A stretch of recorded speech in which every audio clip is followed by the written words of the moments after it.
Join us on Aliens Explored for our 3rd anniversary.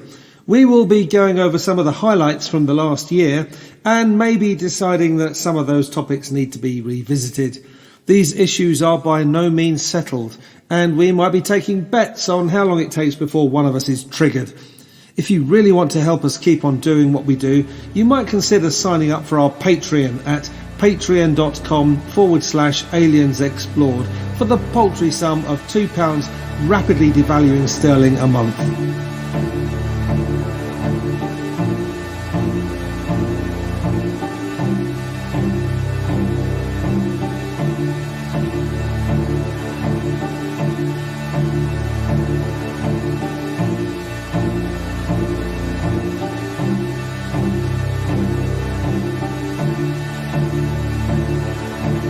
Aliens Explored is a weekly podcast exploring famous and obscure cases of UFO sightings, alien abductions and other strange events from both a believing and a sceptical perspective, whilst keeping an open mind.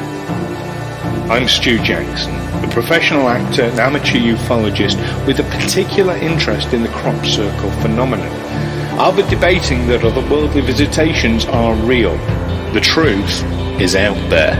And I'm Neil Kelly. I'm a professional actor as well and used to work for the military as an intelligence analyst. I'll be arguing from a more doubtful point of view. I mean, it's all a bit far-fetched, isn't it?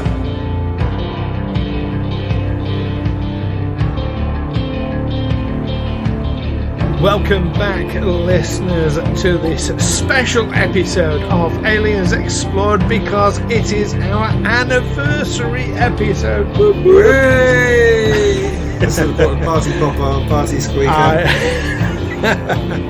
Don't know how well that would go on the actual recording, but I am one of your hosts, Stu Jackson. And I'm your other host, Neil Kelly. Yeah, party squeak would probably sound like a rape alarm on this system. Deafen our listeners. Happy anniversary, Neil. Happy anniversary, Stu. 3 years. I know. 3 years. Who'd have thought? I definitely didn't. I mean, back, 31st of July 2020, that's when we launched. I did not think we'd still be... I mean, didn't plan not to. We're still going. No. But we didn't make our mission to last 3 years, or we'll probably be saying this in another 3 years' time. Who'd have thought we'd have lived this long?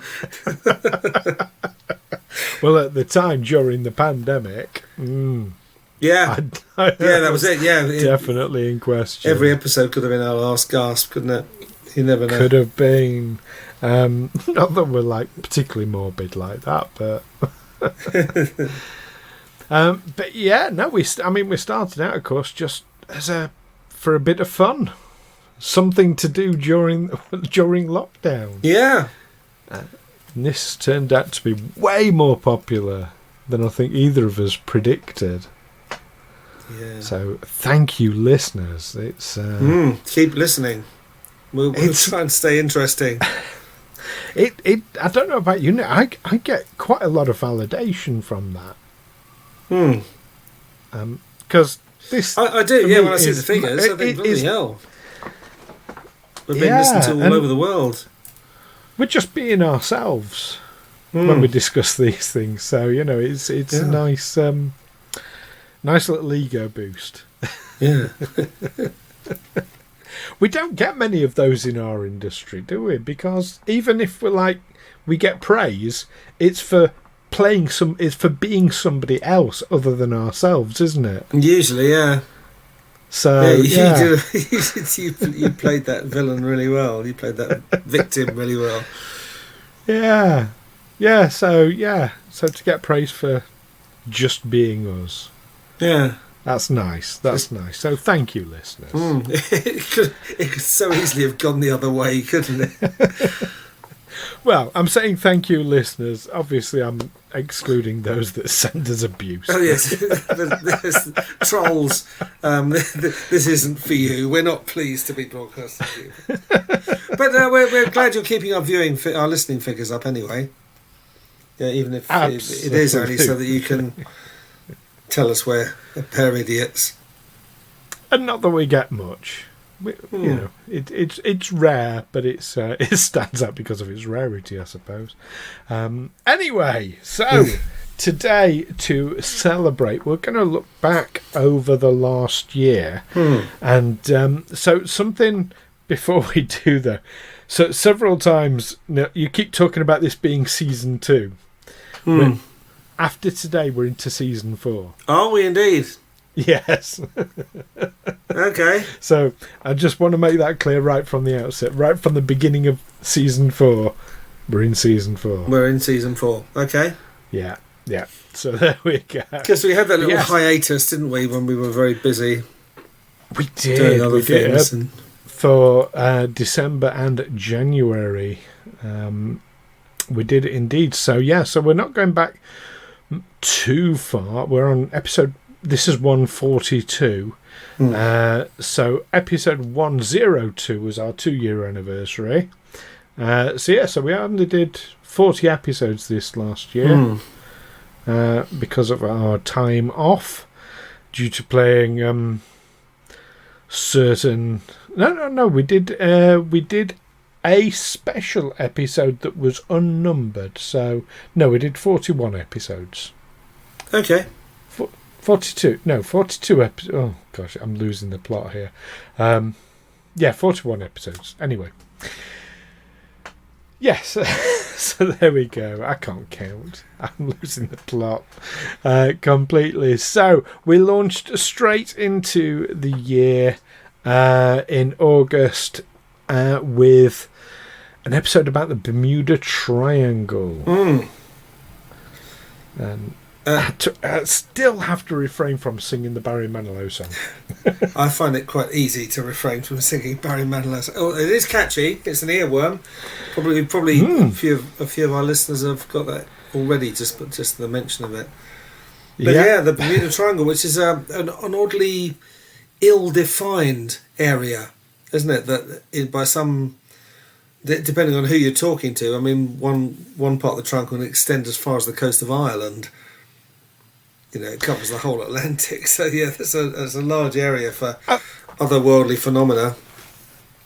I think the general principle is quite specific. I know part of it's Florida, Bermuda, and somewhere else. Yeah.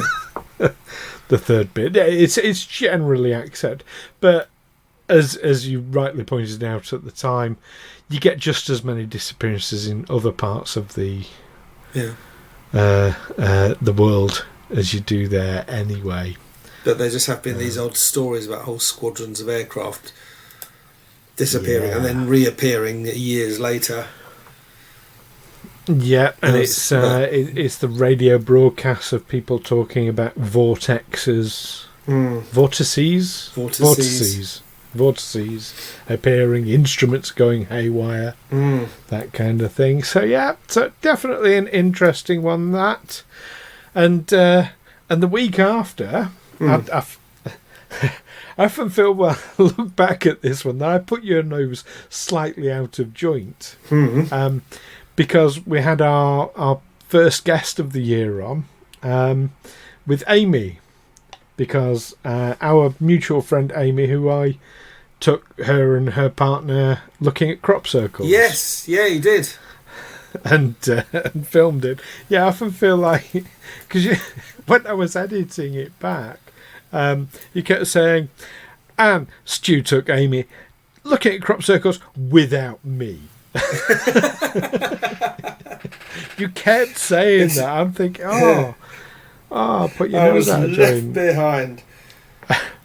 Well, we're going to rectify that, aren't we? We are, hopefully very soon. Now that we got a bit of free time.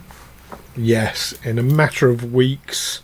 So we're recording this about a month in advance, and hopefully in the next couple of weeks, Neil and I are going to be looking at some crop circles this year. It is crop circle season now, isn't it?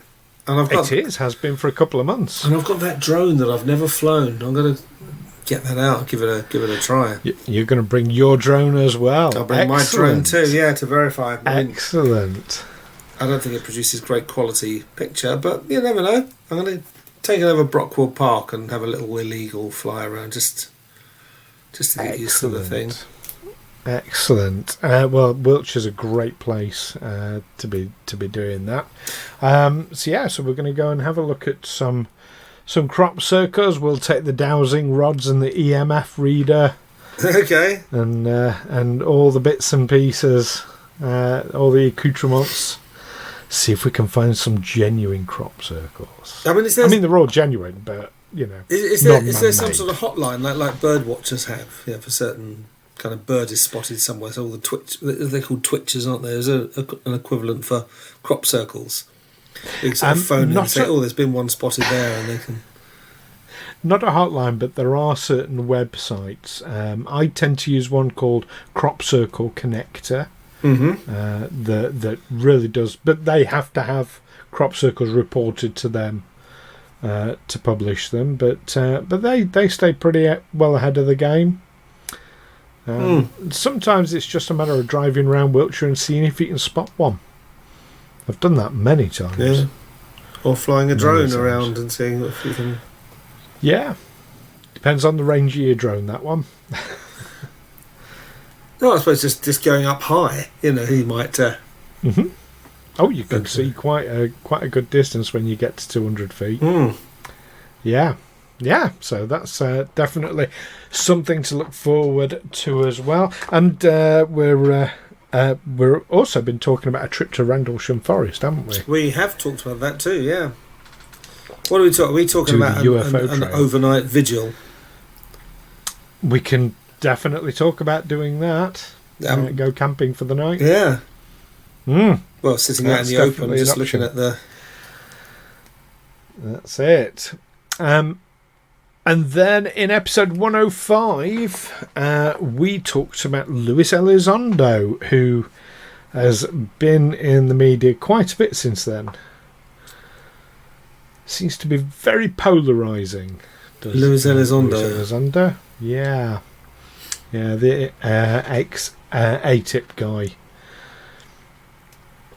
He keeps saying there's all these things out there that the public aren't aware of, but he never says what they are. Because it's not allowed. That's... If you knew what I knew, that sort of... Kind of. That's his... but he does push for disclosure, so... Having worked for an organisation where secrecy was pretty paramount... you did not go around saying, if you knew what I knew, because that's inviting people to grill you. That, you keep information secret primarily by not even letting people realise that you know a secret, that there is a secret to be found out. As soon as they know there's a secret to be found out, that's given them a massive pointer in the right direction. No, but if you know of a secret that you believe should be in the public domain... Well, yeah, I suppose take a different approach then. As Julian Assange will be able to tell you, that kind of thing does carry its consequences. Yes, indeed. Moving on to episode 106, we talked about the Flying Saucer Working Party. Yes, as commissioned by Winston Churchill himself. I mean, that's proof that certainly the British government has been investigating UFOs for a long time. When was it commissioned? Was it when he returned to government in the early 50s? It was, yes. So it would have been after the... It was after the Second World War. Yeah. Yeah, so the Flying Saucer Working Party was... It was after, you were saying about an event in 1948. Well, after the events at Roswell and Area 51, so it would have been, which were just after the war, weren't they? So yes. So it was definitely after those. Obviously, those were in America, but certainly had a global reach. I mean, but then Churchill came back to power in 1950, and at that time, Britain and America, I suppose they still are really, but were very, very close allies. Yes. And Britain was much less the junior partner then, I guess. I mean, it still was, but less so than now. Certainly from a military point of view, I think that's fair to say. And to be honest, the Flying Saucer Working Party, it was lip service because they investigated a whole 200 cases, which is an absolute drop in the ocean. But it showed that the government was indeed taking them seriously, or at least going through the motions of taking these things seriously, being seen to do an investigation. I mean, it could have been that. Yeah, I mean, why they wrapped the whole thing up? I mean, it could have been a fairly small-scale thing, but maybe someone said, "Do you realise that because we have this official working party, that actually people are going to believe that UFOs are real? They know that their government is looking at it seriously. They're going to draw certain conclusions from that, which aren't necessarily justified. Maybe that's why let's wind this thing up before people get too excited about it." Yeah, I think that's a reasonable hypothesis. Moving on to episode 107, we discussed, now depending on what name you want, it was either Project Aurora, Project Darkstar, or Project Astra. That's basically reverse engineered alien technology in the guise of an aeroplane. Which I think who knows what's reverse engineered alien technology. Maybe we know that Teflon came out of the space program. We have non-stick frying pans thanks to the space program. Yeah. Because they could spend unlimited. I mean, a lot of technology comes out of war, because in times of war there's no limit on spending. Yes. That you can't say, well, the enemy's maybe got this, we don't know how to counter. Well, we could counter it, but it would cost too much. The answer is no. You've just got to counter it. Talking about technology coming from the space programs, do you know I've got a pen that can write underwater. I mean, it can write all sorts of other words as well. Sorry, lame joke. Moving on very swiftly there. So, episodes 108 and 109 was a two-parter. Kind of a breaking news one, that at the time, because the Calvine UFO photograph that famously disappeared reappeared again. The photograph or the UFO? The photograph. Right. 30 odd years later, it resurfaced, and that was quite a big thing at the time. Nobody's talking about it now, though, which is curious.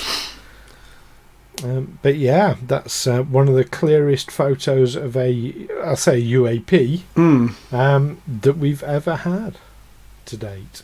And it went missing.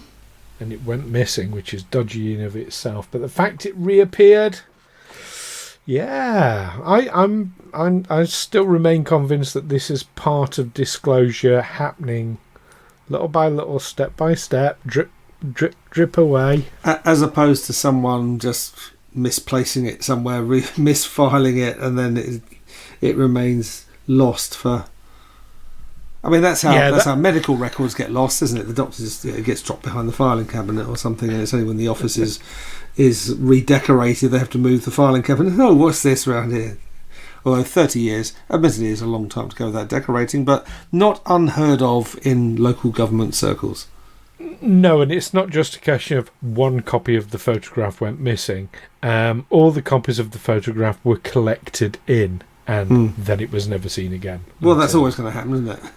You put your eggs in one basket, you lose the basket. Yeah. So there we go. Then in episode 110, we discussed David Adair and his alleged visit to Area 51 with his homemade rocket. Okay, yes. Yeah, interesting chap. Don't know, as I sort of looking back on it, and if David's listening, apologies for this, but I don't know. I don't find him a particularly credible person, but there are a number of aspects to his story that do hold up. Oh, yeah, he built a homemade rocket. I mean, that's pretty cool, isn't it? I mean, yeah, absolutely. Absolutely. Assuming he did, of course. If he really did. This bloke here reckons he built a rocket. That's under question. Yeah, but there we go. Then we went back to 1440 BC with episode 111, talking about one of the earliest recorded UFOs, the fiery discs in the Tully Papyrus. Fiery discs, that's quite a vivid description, isn't it? Could be, or it could be what we were talking about in previous episodes about ball lightning, will-o'-the-wisps, marsh gas. Could be. In episode 112, we had a subject suggested by our listener Michelle. Hello, Michelle. Hi, Michelle. Who asked the question, are UFOs time travellers? And I still think there's a lot of credence to that idea. I mean, we just don't know. You know, are they extraterrestrial? Are they from the same planet as us? Are they interdimensional? Are they time travellers? And all of which are equally plausible, I think. It's funny, isn't it, that we never see UFOs in space. I mean, we're looking at with our telescopes, we don't see something coming from the direction of Jupiter or whatever. We just, they're just suddenly here. Yeah, we do. Do we? We haven't covered them on the show yet. Well, we talked about the moon really early on. The UFOs on the moon. The ones that are parked up on the dark side of the moon. We talked about the ones parked around the crater when Apollo landed. But that's, I mean, we far more often see UFOs in our own atmosphere rather than travelling through space, like a conventional spacecraft, like a returning Apollo mission. We don't see it like that. No, that's very true. Maybe that's a subject for future discussion. I like the idea of that. Yeah. Why don't we see them in space? Oh, maybe we do. Why do we never see them coming? That's... Yeah, I think that's it. And I'll remind you of Oumuamua as well. Yeah. That we discussed. And if we do see them coming, why don't they trigger our superpower defences? Say, oh shit, incoming. Launch all missiles. I still think they do. And then you'll be saying, if they're that advanced, why do they keep crashing? Because they're triggering our defences. Yeah, I don't think our defences are geared towards shooting down incoming craft, really. They're geared more to just retaliating against the terrestrial source of that craft.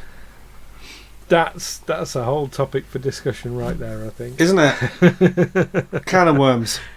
Absolutely. Then in episode 113, we revisited the Phoenix Lights and looked at Symington and his press conference where originally he was mocking the idea of ETs, and then he's come forward afterwards and said, "No, I shouldn't have done that. It was a bit more serious, and it was, the ETs were very offended." Something. Yeah. So he did a bit of a turnaround. Then in episode 114, we discussed Philip J. Corso, of course. All these memories coming back. They're flooding back. Philip J. Corso. Yeah. And one that was it's probably still relevant to this day. Episode 115, we discussed the recent UFOs in the Ukraine. Yeah. I still wonder, is it that people are just looking to the skies more in places like war zones? Is it that the skies are being monitored more and therefore they're seeing UFOs that would ordinarily get missed? Or is it misidentification of things like missiles? Well, I suppose if both. you're working for Ukrainian air defences and you see something on your radar that you know doesn't belong to you, well, that's a UFO, isn't it? And presumed hostile in that sort of situation. Exactly it. And that's where we took our sabbatical. We did a quick wrap-up episode with 116. That was back at the beginning of November. We took our time off to do our... No, you weren't Father Christmasing last year. I wasn't Father Christmas, no. I just stayed doing Mr. Monopoly. Right. But I was off Father Christmasing, really busy. And we got back together again, ready for February. So 3rd of February we came back. Yay. Where we had a very special episode, 117, where one of our listeners, Lisa Eklund, had sent us her personal UFO footage. Oh, the light flying around. The light in the sky that seemed to follow her. Are we going to call that an orb? Was it an orb? I wouldn't call that an orb, no, because it was more like rotating lights, wasn't it? But it seemed to follow her on her journey. Yeah, it didn't seem to be very big either, did it? I mean, it was... Not huge. But then it's really hard to get, how high up was it? It could have been like it looked massive, like it was buzzing around a telegraph pole. Yeah. Really, really interesting, and it was great to chat, of course, to Lisa on the show. Someone who, unlike us, has actually seen something in the sky she can't explain. Enough to be unnerved. Excuse me. Unlike me. Thank you. But you know what? I've looked up in the sky and seen something. I thought, I don't know what that is, but probably just something. And you know what? I'm willing to bet that the vast majority of people have seen something like that. It's just they dismiss it. It's only when you're sort of into the community, the UFO community, that you actually start questioning much, much more. Or maybe looking a bit harder. And looking a bit harder as well. Absolutely. Interesting. Then episode 118, we went back to 218 BC, looking at the phantom ships seen in Rome, as recorded by, is it Livy or Levi or... I think it's Levi, isn't it? It's Livy. Or Levy. Livy. It's something like that. Phantom ships are a sort of phenomenon, aren't they? In the maritime community, seeing these people see these phantom ships. But you saw them on land. These shimmerers, yeah. Describe them as being like phantom ships. Really interesting one, that one. In episode 119, we talked about To the Stars Academy and their connection, of course, with Blink 182. Tom DeLonge there. I get their newsletters, and it doesn't seem to be anything of any real consequence, I must admit. Okay. That's been coming out from them. But we live in hope. Perhaps that's another programme to do. That's another discussion to have. What they've been sending out from To the Stars Academy. Maybe. Then we had a special episode which was unnumbered. We talked about the UAPs that were shot down in February this year. We don't talk about those anymore. What happened to these investigations and results that were going to happen? I've only just realised this myself. We don't talk about them anymore. We don't talk about them anymore. No, where were they shot down? Just remind me. In America, there was one like the size of a car, they said, but without any wings or visible signs of propulsion. They were going to. So they got the wreckage pretty quickly, and to investigate it, but. Yeah, I wonder what happened with that. We'll have to do a Where Are They Now special.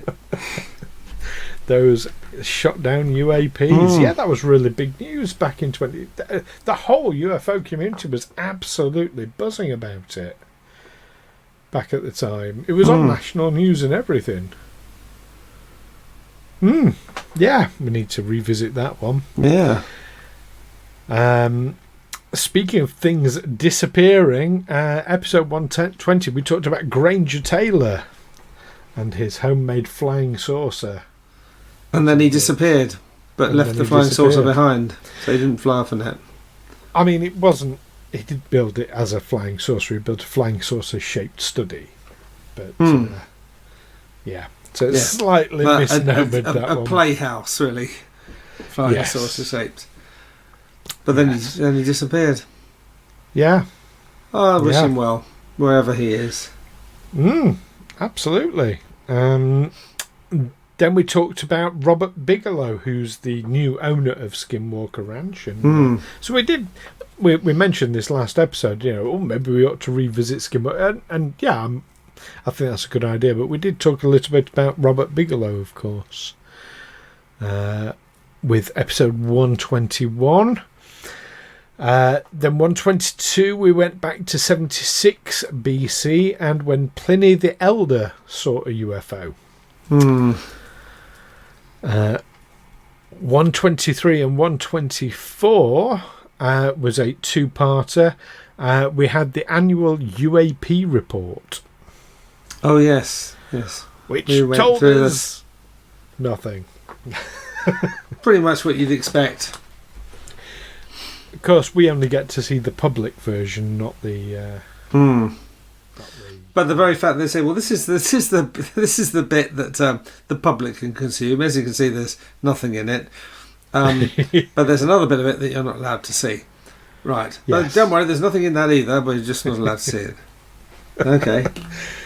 Exactly. Well, be interesting to see what the UAP report, because it's annual now. It's going to be happening every year.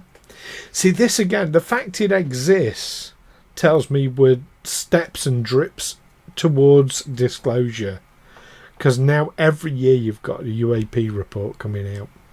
And every year I think we're not. I think 10 years time we'll still be sat here saying any time now.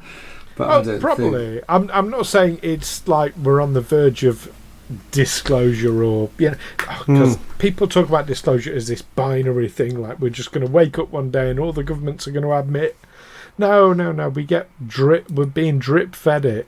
It's going to take decades yet. It's been happening for decades and it's got decades left to go, definitely. So the people who decided to start it, they're long dead. But we do know that, of course, as we discussed in episode 125, that aliens do exist and have been captured by the government, because we discussed the captured alien EB. Yeah. Or EB. Extraterrestrial biological entity. Yeah. We discussed him. You're saying that like you don't agree with me, Neil. About disclosure? No, I think it's my job here to not agree with you about that, isn't it? I think that's the fundamental thing we can disagree on. To keep me grounded. Yeah. Well, one chap who I do think is very grounded, even if he does have his head in the skies, is George Knapp. And we discussed him in episode 126. Of course, most famous for breaking the news about Bob Lazar back in the day. So yeah, that's George Knapp. In episode 127, we go back to 74 BC, looking at the Pithos-shaped UFO in Phrygia. Remember the one that stopped the two invading armies from attacking each other because it landed between them? Yeah. I mean, the problem I have with these ancient aliens, these BC accounts, is, how much of it is mythology? How much of it, there's all sorts of stuff that they wrote about giants and angels and... Yeah, aliens, mate. They were accurate records of aliens. Fairies and witches and aliens.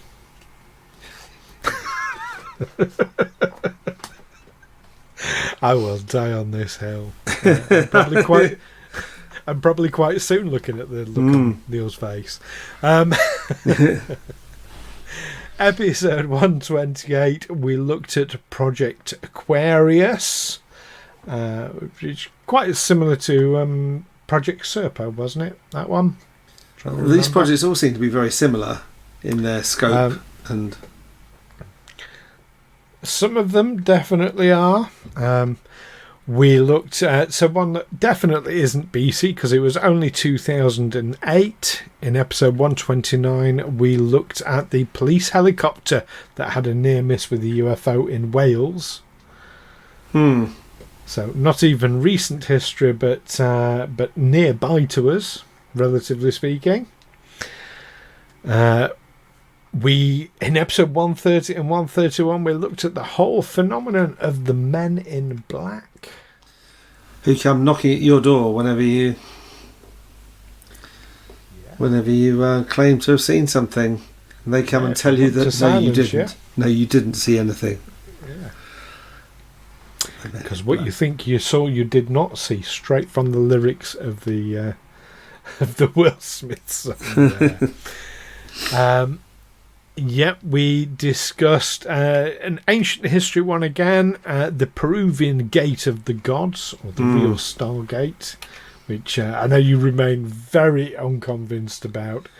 It's just a doorway cut into a rock. Yeah, I mean, it's very impressive. It's quite an impressive monument. It's not even a door, is it? It's just the rock's been cut to look like a door. Yes. Doesn't open. Well, unless you know the magic word, I guess. Or have the golden disc. And then it turns into a portal.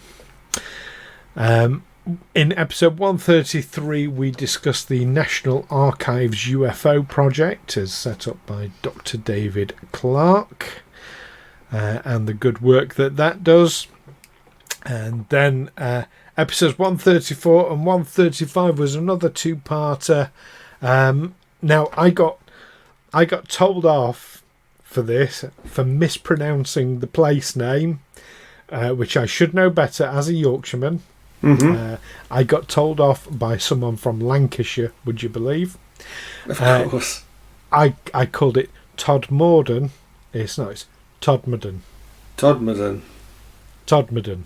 Yes. Anyway, that was the 1980 encounter that PC Alan Godfrey had, and there was a lot to unpick with that. I remember. Got his book now. I really need to read it. Getting a bit closer to today, in episode 136 we discussed Heaven's Gate, the old UFO doomsday cult. And do you remember you said a big thing about their footwear was all Nike and all the same? Do you remember saying that? It turns... I did a bit of research on this after the episode. Yeah, it was a very specific type of Nike footwear that got pulled as a result of... Yeah. So Nike... Poor publicity. Yeah, so if you can find a pair of these vintage Nike, I've forgotten the name of them now, but if you can find a pair of these, they're worth an absolute fortune. Wow. So I don't get, I mean, I'm a collector of things, but I don't get people paying silly money for trainers. No, my brother-in-law, whenever he comes over here, he'll go and look at shoe shops and look to buy trainers, which he can sell apparently for a decent profit in Holland. Fair. So, I mean, if people are into it, great. Yeah. Good luck to them. Yeah. I don't get it. That's just me. Yeah, no, I don't get it either. Episode 137, we did a change. So we've been planning on our last episode, of course, talking about orbs. We've been planning on talking about orbs for a long time, and it got put back first of all because we discussed the 1st of May Las Vegas encounter. So that was proper breaking news. I mean, for us, it went out, of course, on the 23rd of June, but which is actually still very recent. Oh yeah, as absolutely. We speak now. Absolutely. So yeah, that was really interesting. Then we looked at whether or not Da Vinci hid an alien in the Mona Lisa. Yes, I was laughing away there. Yeah. Episode 139. Rhyming, although I didn't plan it that way. 139, Project Condign. Not to be confused with the Condon. Project, yes. We discussed Project Condign. And then... that was in the 1990s, wasn't it? The Condign Project. Looking at right. UFO reports. That's right. Most of which had explained, and the rest said, don't know. That's it. Episode 140, we pushed the alien orbs back again as we discussed another breaking news item. David Grush, the Pentagon whistleblower.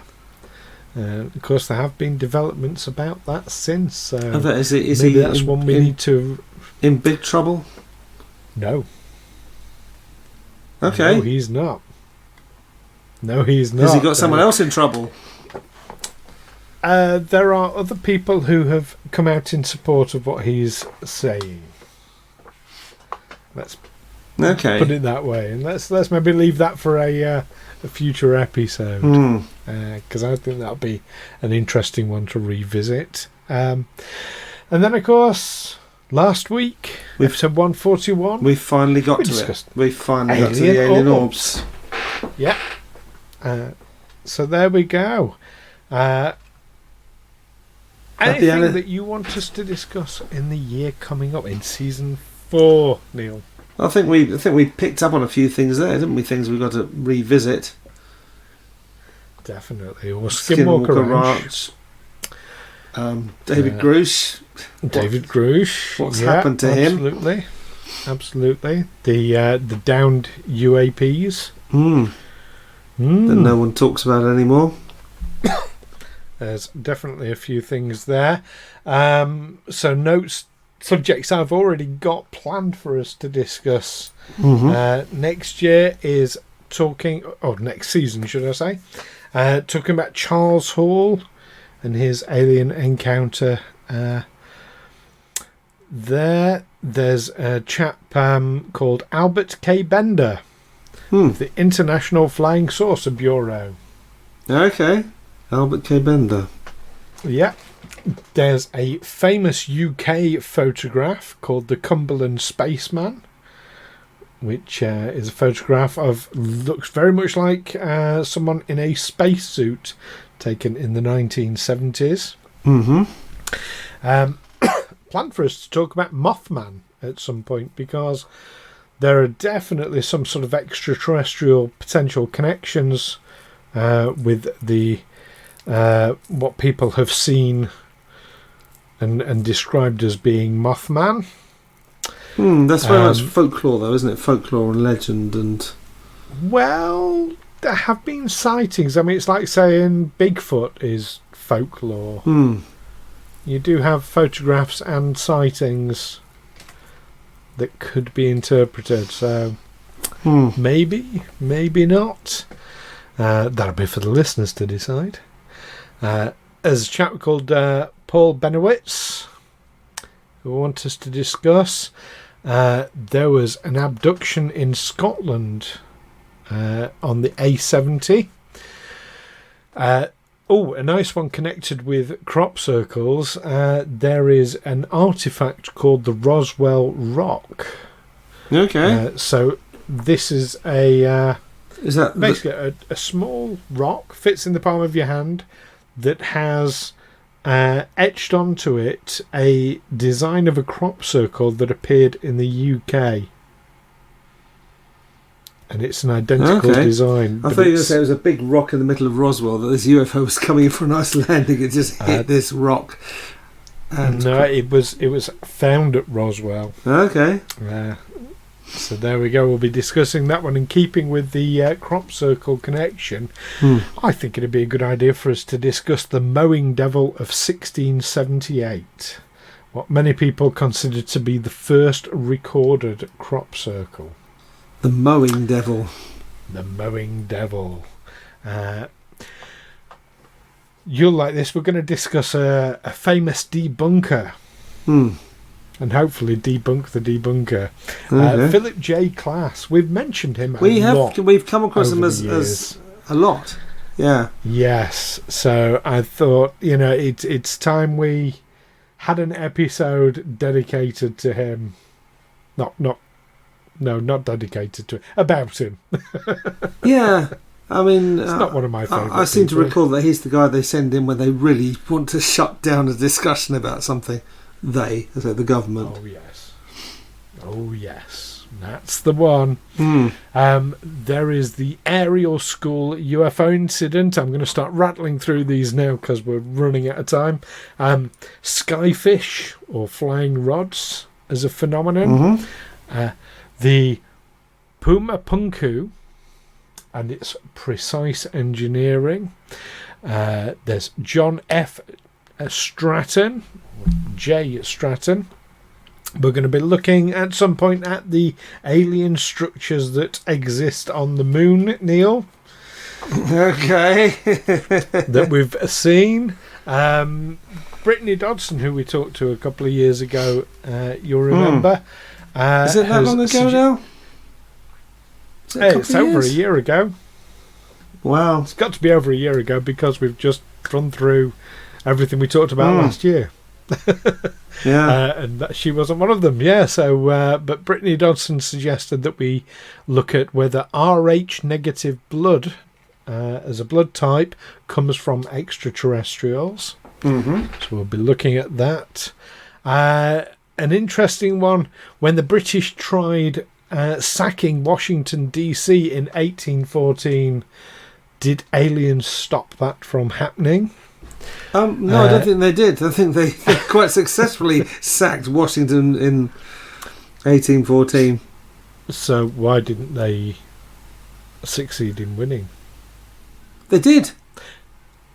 The British? In 1814, the War of 1812. Yeah, the Brits went over and really gave the Americans a good kicking. The White House, it's called that because it had to be repainted to cover up all the smoke smuts. It was smoke blackened after the Royal Fusiliers had been through Washington and went through like a dose of salt. I mean, they didn't re-invade the United States, but so why aren't we still in control of America then? Sorry, why aren't we still in control of America? We had a dust up with them over. I think it was over the slave trade. I think it was America was still illegal because the transatlantic trade had been declared illegal, but people were still bringing slaves over, and they were being stopped by Royal Navy ships who would not only take the slaves but also maybe some of the crew and say, "You're a fine-looking young lad. Welcome to the Royal Navy."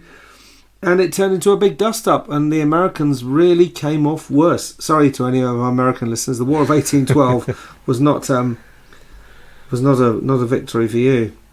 It was part of the gonna, thinking when America was looking to establish I'm itself. I'm going to say, let's save it for that episode. Okay. Okay. Because I have some thoughts that might be up for debate on all that. Okay. But we shall see. But you don't have long to wait. That's going to be episode 144. Mm-hmm. So it's only going to be a fortnight's time. But next week, we're going to be looking at the fabulous work on all sorts of things, cattle mutilations, crop circles, as well as UFOs, as done by Linda Moulton Howe, who's a big mover and shaker in the UFO community. Good. So that's our next episode. Yep, Linda Moulton Howe. So you don't want to miss that one, listeners. So... yeah, thanks for sticking with us with our retrospective. Sorry I had to stop you there, Neil. You were really getting into that, I can tell. I was getting into it, No. Yeah. Save it for the episode. So yes, so do join us next week, listeners, as we discuss Linda Moulton Howe. In the meantime, if there are any subjects that we've not listed that you'd like us to discuss this season coming, do let us know. You can let us know via the usual means. You can email us, aliensexplored@gmail.com. You can contact us through Facebook, Twitter or YouTube by searching Aliens Explored. Or if you are one of our Patreon subscribers, it only costs you £2 a month, or whatever your currency of choice is, similar to. And you can get exclusive access to our Discord server, so you can talk to us through that as well. So we'll look forward to seeing you next time when we'll be into season 4 proper. Blimey. In the meantime, keep watching out for everything UFO related, and of course, keep watching the skies. Catch you next time. Bye bye. Take care for now. Bye. Aliens Explored is a Figo Films production in association with Juicy Falls. Music by Darren Mafucci and editing by Stu Jackson. Find us on Twitter and Facebook by searching Aliens Explored or visit aliensexplored.com.